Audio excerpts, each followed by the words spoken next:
हमारे साथ राष्ट्रीय ब्रह्मर्षि सेवा अभियान के सचिव महेश शर्मा जी एवं कोष अध्यक्ष संजय शर्मा जी हैं। इनसे ब्रह्मर्षि समाज में जो काम इन्होंने किया है उसके बारे में और साथ में इनके समाज में जो कुछ कुरीतियाँ हैं उसके ऊपर चर्चा करेंगे। सर, आप दोनों का हमारे चैनल में स्वागत है। आपका भी बहुत बहुत धन्यवाद और आपके चैनल देखने वालों को भी बहुत बहुत धन्यवाद। शुभकामना है आपका चैनल दिन दूना रात चौगुना पूरे भारत में नाम करे। आप लोग ब्रह्मर्षियों के लिए संगठन बनाया और ब्रह्मर्षियों के लिए काम कर रहे हैं। जब से संगठन को आपने खड़ा किया है तब से लेकर अभी तक में ब्रह्मर्षियों के लिए जो काम आपने किया है वो हमारे दर्शकों को बताएं। देखिए, राष्ट्रीय ब्रह्मर्षि सेवा अभियान संगठन लगभग 3 वर्ष पहले निर्माण हुआ और यह संगठन का रजिस्ट्रेशन भी है, गैर रजिस्टर्ड संगठन यह नहीं है। और इस संगठन का उद्देश्य, ऐसे बिहार में भारत में बहुत ब्रह्मर्षियों का संगठन है, मैं किसी संगठन के बारे में आलोचना नहीं करता, सब लोग अपने अपने तरीके से काम कर रहे हैं।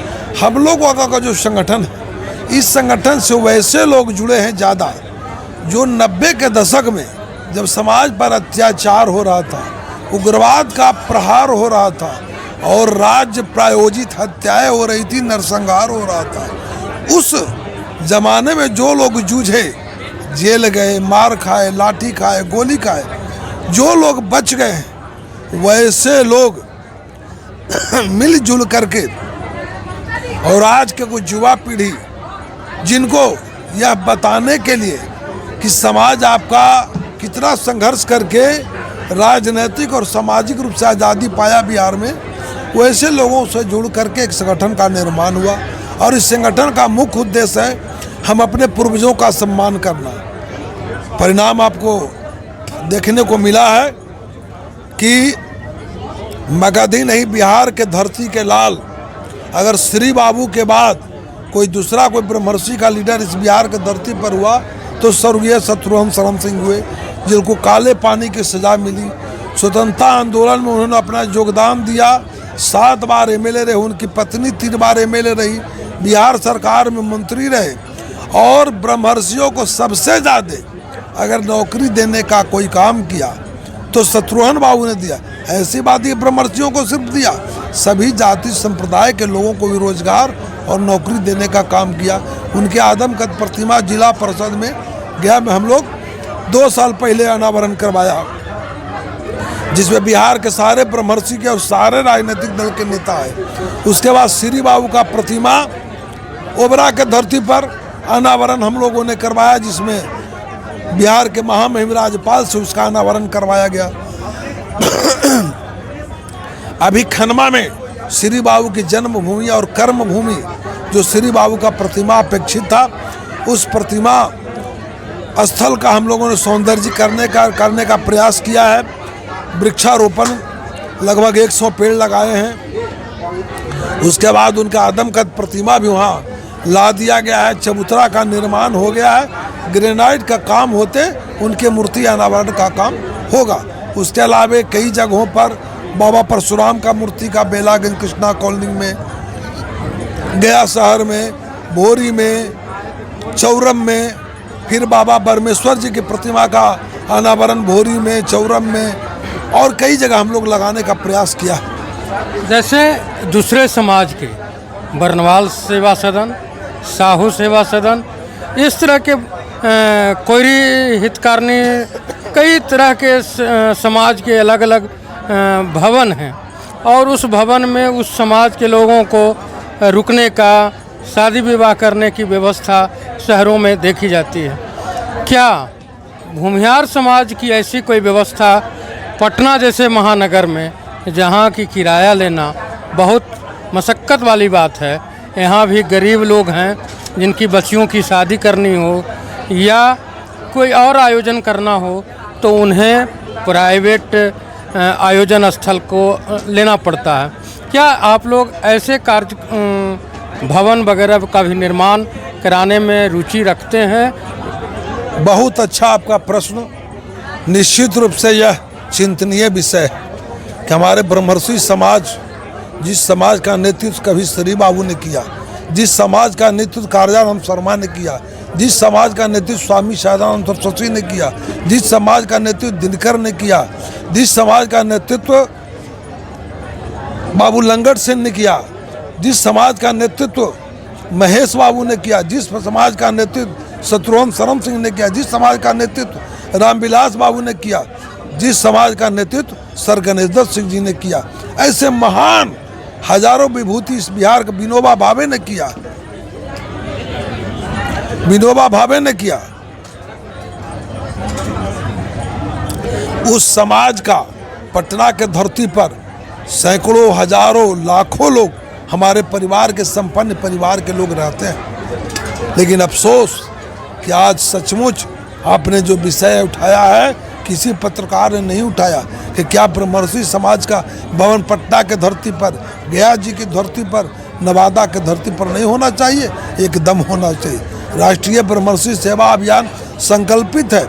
आपको ध्यान होगा कि स्वामी सहजानंद संग्रहालय जो है, म्यूजियम के पीछे काफ़ी ज़मीन है। हम लोग 2 वर्ष से वहाँ कार्यक्रम में आते हैं।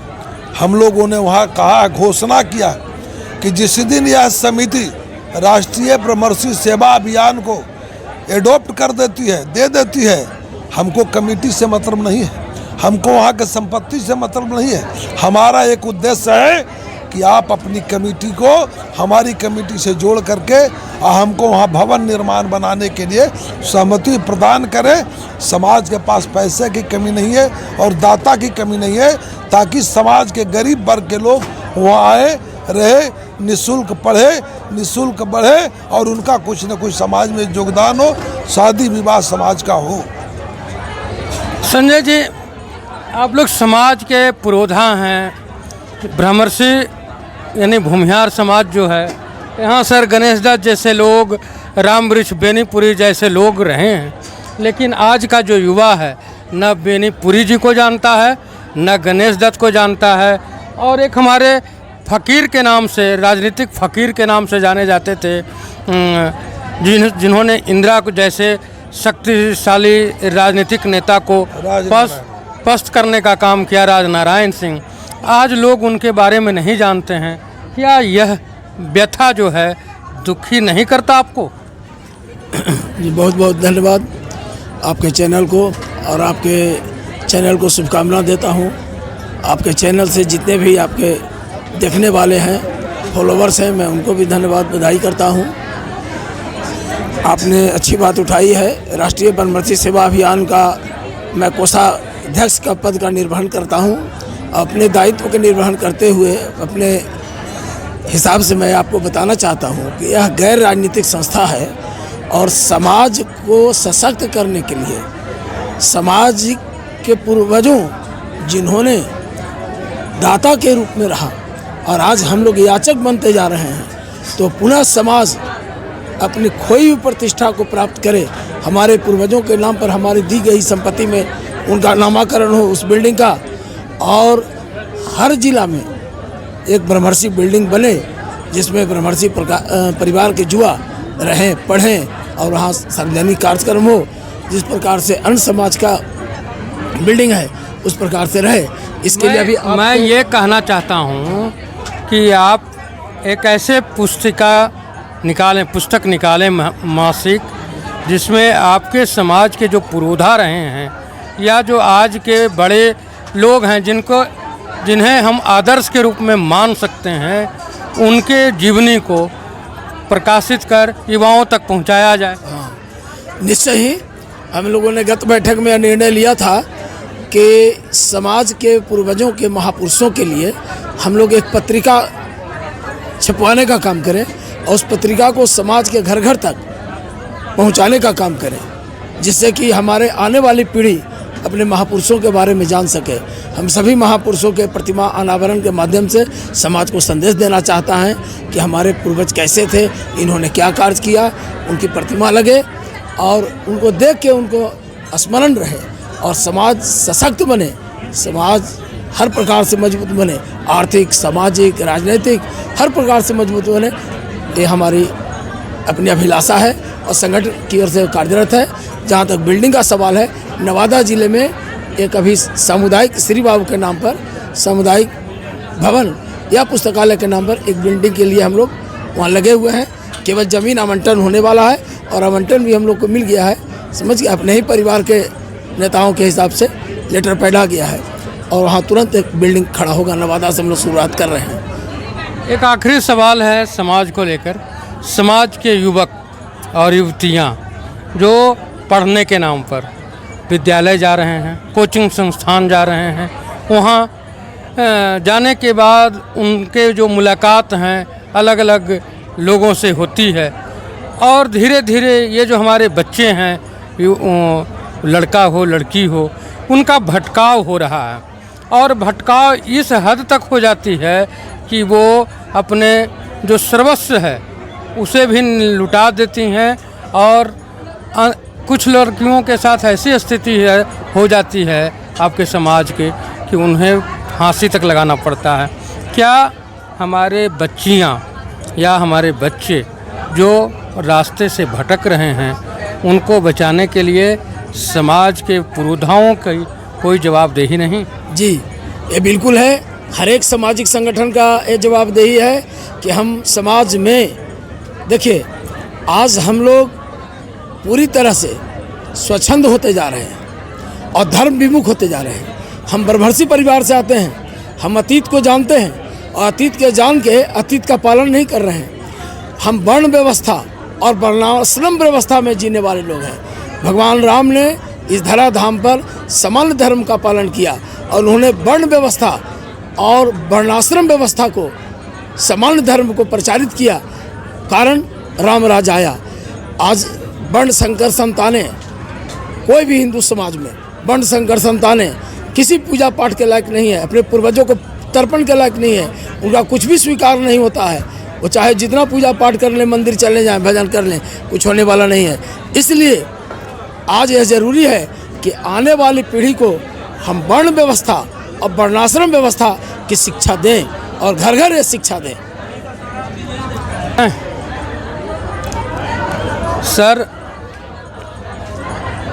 भूमिहार में जो धनाढ़ परिवार हो गया वो सबसे ज़्यादा भटक रहा है। उसमें भटकाव ऐसे हो गए कि आज लोग उनको अंगुली भी उठाने वाले नहीं हैं कि आप गलत कर रहे हैं। वैसे ही लोग हमारे समाज के आदर्श हो गए हैं जो लोग या तो अपराधी है या भटके हुए हैं। हमारे आदर्श डॉक्टर श्री कृष्ण सिंह, राम वृक्ष बेनीपुरी, सर गणेश दत्त जैसे लोगों को होना चाहिए था, लेकिन आज हमारे आदर्श कौन हैं यह बताने की ज़रूरत हमें नहीं लगता कि आपको होगी। ये आप खुद समझते हैं। आखिर ऐसी अवस्था क्यों आन पड़ी?